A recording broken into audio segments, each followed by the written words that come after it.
જય શ્રી કૃષ્ણ। આજના વિડીયોમાં વાત કરીશું સોલંકી કુળભૂષણ વીર વછરાજ દાદાના સંપૂર્ણ ઇતિહાસ વિશે। વાત છે વિક્રમ સંવંત 1117ની। મહેસાણા જિલ્લાના બહુચરાજી જેવા જગપ્રસિદ્ધ યાત્રાધામની નજીકમાં આવેલું રૂડું ને રળિયામણું કાલરી ગામ, જેના ગામધણી છે સોલંકી શાખના ગિરાસદાર રાજપૂત હાથીજી બાપુ।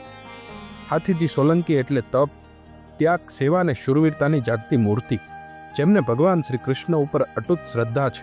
એમના ઘરમાં માં જગદંબાના અવતાર સમી રજપૂતાણી કેસરબા પણ પૂરા ધર્મ પરાયણ। ઘરમાં દોમદોમ સાહેબી છે, 50 ગાયોનું ધણ છે। આટલી સુખ સમૃદ્ધિ હોવા છતાં ઘરમાં શેર માટીની ખોટ છે। અનેક માનતાઓ કરી, 4 ધામની જાત્રા કરી, બધું કર્યું, પણ તેમના ઘરે હજી કોઈ સંતાન જન્મ્યું ન હતું। આથી હાથીજી સોલંકીએ 12 વર્ષ સુધી ઉગાડા પગે ગાયું ચારવાના નિયમ લીધા છે, પણ છતાંય સંતાન સુખ મળ્યું નથી। આથી હાથીજી બાપુએ વિચારેલું કે હવે તો નારાયણ કરે એ જ ઠીક। એમ વિચારીને ગોકુળ મથુરાની જાત્રાએ જઈને પોતાની જીવન લીલા યમુના નદીમાં જ સંકેલી લેવાનું નક્કી કર્યું। તેઓ સંઘને સાથે લઈને જાત્રાએ જવા નીકળ્યા। પછી નારાયણના દર્શન કરી યમુના નદીમાં ઝંપલાવ્યું। ત્યાં તો યમુના નદીમાં ઉતરતાની સાથે જ તેમની આંખો સમક્ષ એક દિવ્ય પ્રકાશ પ્રગટ થયો ને ગણતરીની ક્ષણોમાં જ નારાયણે એમને સાક્ષાત દર્શન આપ્યા અને કહ્યું કે બાપ હાથીજી, આટલી ઉતાવળ હોય? અત્યારે તો અવતારી પુરુષનું પ્રાગટ્ય થવાનું છે। પરબ્રહ્મ મહાદેવનો અંશાવતાર પાપીઓનો સંહાર કરવા, અધર્મીઓનો વિનાશ કરવા ને સાધુજનો ગામો, અબળા નારીઓનો, સંતો ભક્તો તેમજ ગૌ માતાનો ઉદ્ધાર કરવા તારે ત્યાં જન્મ લેશે। તારા આખા કુળને ઉજળું કરશે અને આ કળિયુગમાં લોક દેવતા તરીકે પૂજાશે। એ તારું બીજું સંતાન હશે, તો એનું નામ વછરાજ રાખજે, વાછરો રાખજે।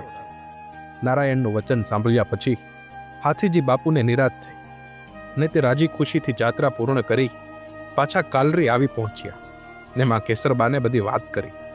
ત્યારબાદ સમય વીત્યા બાદ હાથીજીને ત્યાં પ્રથમ સંતાન રૂપે પુત્ર જન્મ્યો, જેનું નામ ભગવાન શ્રી કૃષ્ણના મોટા ભાઈ બલરામ ઉપરથી બલરાજ એવું રાખવામાં આવ્યું। વીર વછરાજનું પ્રાગટ્ય। સમય વીત્યાની સાથે બલરાજ 1.5 વર્ષના થયા ને વિક્રમ સંવંત 1117 ચૈત્ર સુદ સાતમને સોમવારે ઈસવીસન 1061માં માતા કેસરબાની કુખે મહાદેવના અંશાવતાર વીર વછરાજના નામે વાછરા દાદાએ જન્મ ધારણ કર્યું।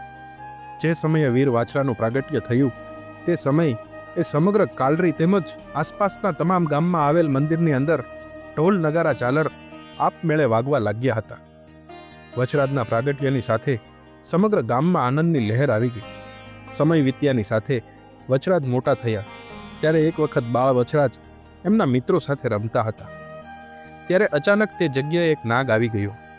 એ નાગને જોઈ બધા બાળકો ભાગી ગયા, પણ વછરાજ એ સમયે એમને પ્રાર્થના કરી કે તમે જ્યાંથી આવ્યા ત્યાં ચાલ્યા જાઓ, આ લોકો આપનાથી ડરે છે। બંને એકબીજાને ઓળખી ગયા હોય એ રીતે એકબીજા સામે જોઈ રહ્યા। એ સમયે ગામજનોએ પ્રથમ વખત બાળ વછરાજની લીલા જોઈ। જ્યારે ગામજનો ત્યાં પહોંચ્યા ત્યારે વછરાજ તે નાગદેવતાને પોતાના ખોળામાં રમાડી રહ્યા હતા। આ જોઈ આખું ગામ રાજી રાજી થઈ ગયું। સમય વીત્યાની સાથે વછરાજની ઉંમર 12 વર્ષની થઈ। બાળકમાંથી કિશોર અવસ્થામાં આવેલ વછરાજે જીવન આખું ગૌ સેવા કરવાની ટેક લીધી ને ચુવાળ પંથકના કાલરી તેમજ આજુબાજુના ગામ વિસ્તારના લોકો પણ વછરાજની ગૌ સેવાના વખાણ કરતા ધરાતા નથી। એવામાં કાળમો દુકાળ પડ્યો, પાણીની તંગી શરૂ થઈ।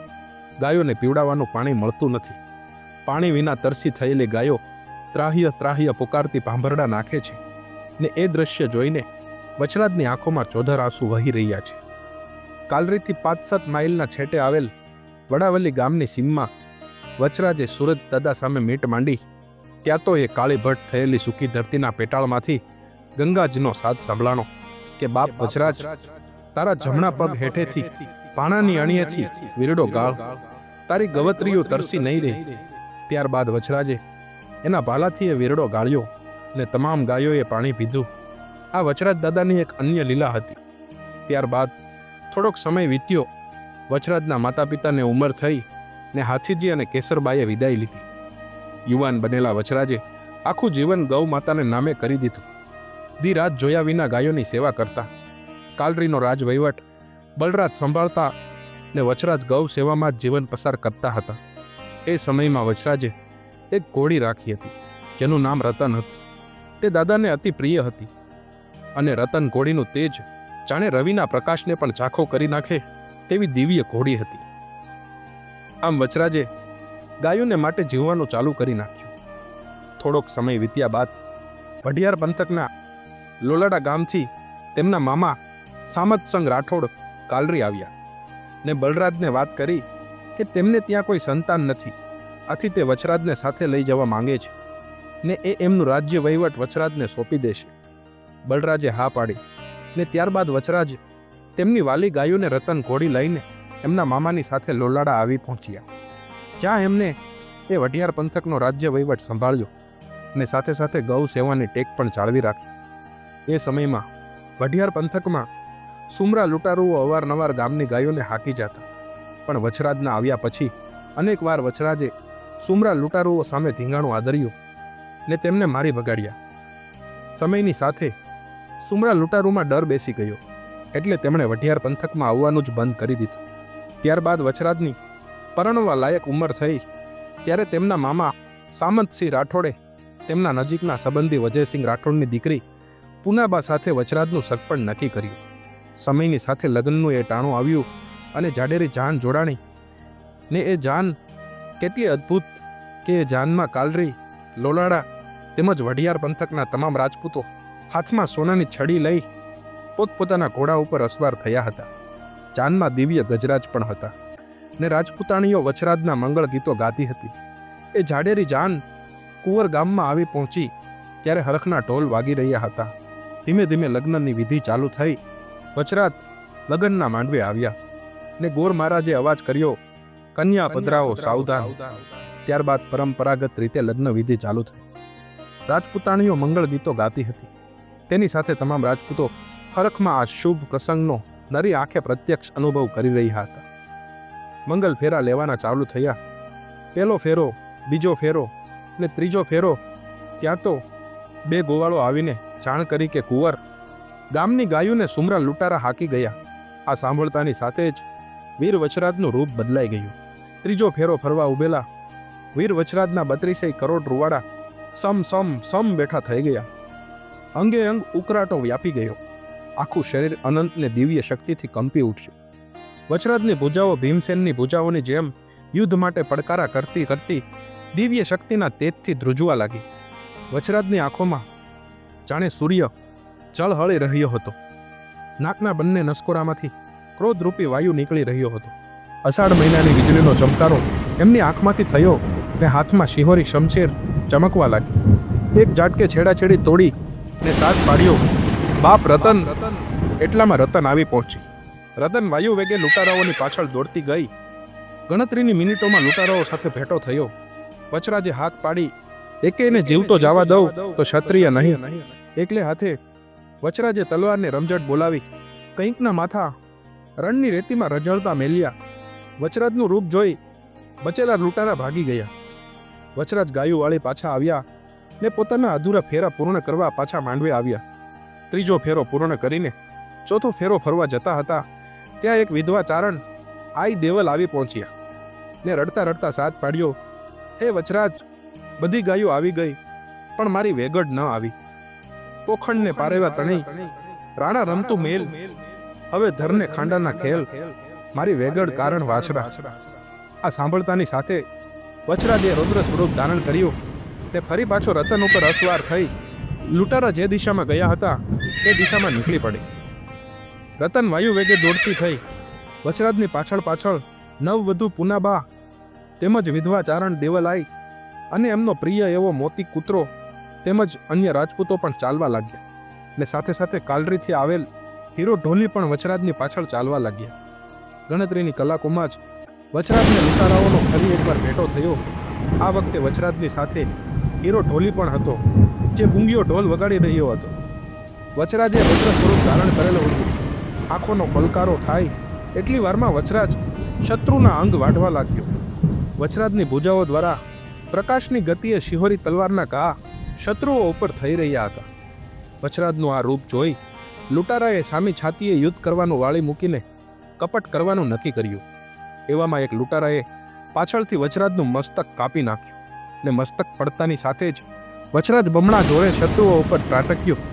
મસ્તક પડ્યા પછી વાછરો રણઘેલો બન્યો. એક એક ઝાટકે 18 વેરીઓના મસ્તક વાઢી નાખ્યા. વછરાજનું રૂપ જોઈ બાકી બચેલા એક બે લૂંટારા વેગળ ગાયને મૂકીને નાસી છૂટ્યા. એવામાં સતી પુનાબા, સતી દેવલ, મોતી કૂતરો અને ગામના અન્ય રાજપૂતો ત્યાં આવી પહોંચ્યા.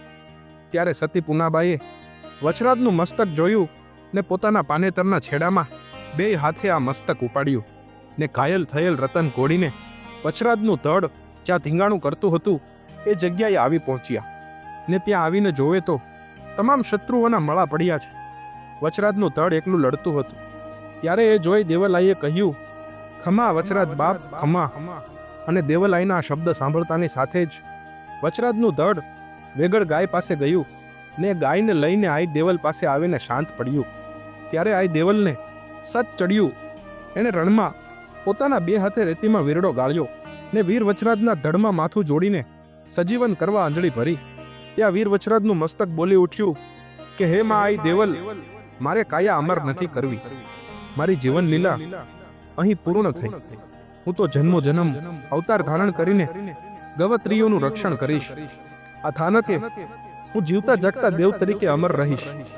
ચરણે આવ્યાના દુઃખ દર્દ મટાડીશ. જે કોઈ મારા ચરણે આવશે એને વિષ હડકવા કે વાય નહીં હાલે.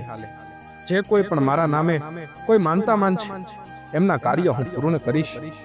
મારી આ જગ્યાએ ચાકતી જ્યોત રૂપે ગૌ સેવાની સરવાણી વહેતી રહે તેવા આશીર્વાદ આપો. નામ અમર કરી દ્યો માં. અને માં, હું વાછરો તો હજી જીવું જ છું. માં, વાછરો તો પરમ તત્વ છે, એ તો અમર છે માં. આ બધી તો મારી લીલા હતી.